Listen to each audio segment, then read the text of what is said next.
कि ईसा पूर्व छठी शताब्दी के प्रारंभ में उत्तरी अफगानिस्तान में स्थापित भारत यूनानी राज्य था। बैक्ट्रिया, सीथिया, जेड्रेसिया या एरिया। यदि हम भारत का नक्शा देखें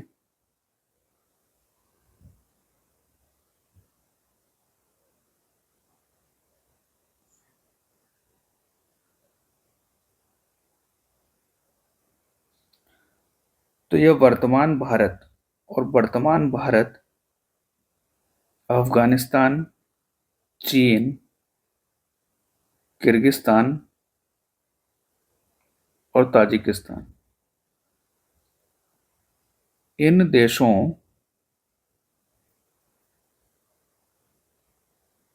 की सीमा पर एक ऐसा क्षेत्र है जिसे पामीर नॉट कहा जाता है। पामीर नॉट यानी कि जहां पर कई सारे पर्वत श्रृंखलाएं आपस में मिलती हैं। पामीर नॉट से ही एक और हिंदू कुश पर्वत श्रृंखला चलती है, एक और हिमालय पर्वत श्रृंखला निकलती है,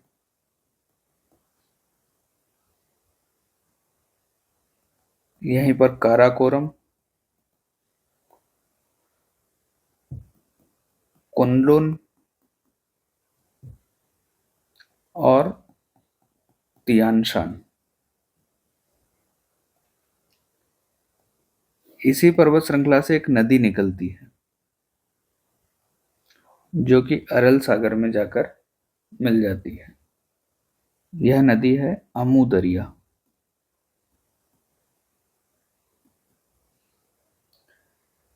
तो अमू दरिया और हिंदू कुश पर्वत श्रृंखला के बीच में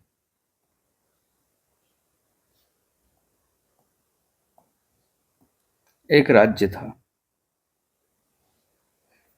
यह राज्य था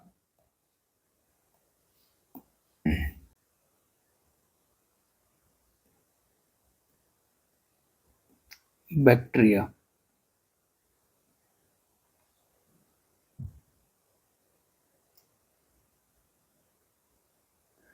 हम पिछले प्रश्नों में पढ़ चुके हैं कि भारत के उत्तर पश्चिमी सीमा से लगे हुए क्षेत्रों तक पहले हकमनी साम्राज्य का शासन था।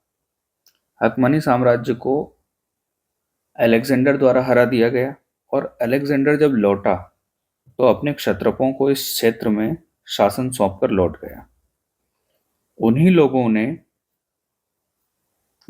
में एक था सेल्यूकस निकेटर, और सेल्यूकस निकेटर के अधीन एक शासक डायरूट्स ने सेल्यूकस निकेटर से लगभग 245 ईसा पूर्व में स्वयं को स्वतंत्र घोषित कर दिया और बैक्ट्रिया साम्राज्य की स्थापना की।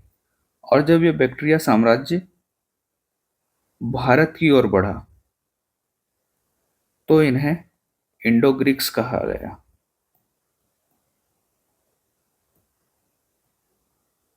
आगे चलकर इंडो ग्रीक्स दो शाखाओं में बढ़ गए। एक शाखा की राजधानी बनी सागल या सियालकोट, जिसका महत्वपूर्ण शासक था मिनांडर। मिनांडर को मिलिंद भी कहा जाता है, और मिलिंद और एक बौद्ध भिक्षु के बीच के संवाद को एक महत्वपूर्ण पुस्तक में संकलित किया गया जिसका नाम है मिलिंद पन्हु। दूसरी शाखा सिंध वाले क्षेत्र में थी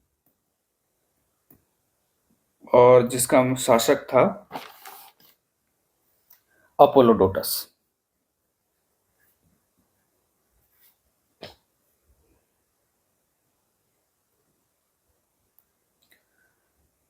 आगे चलकर सागल वाली शाखा ने स्वयं का विस्तार कर मथुरा तक स्वयं का विस्तार किया और सिंध वाली शाखा ने उज्जैन तक अपने राज्य का विस्तार किया। इन हिंद यवन शासकों ने हिंदू और बौद्ध धर्म को अपनाया और भारतीय समाज में समा गए।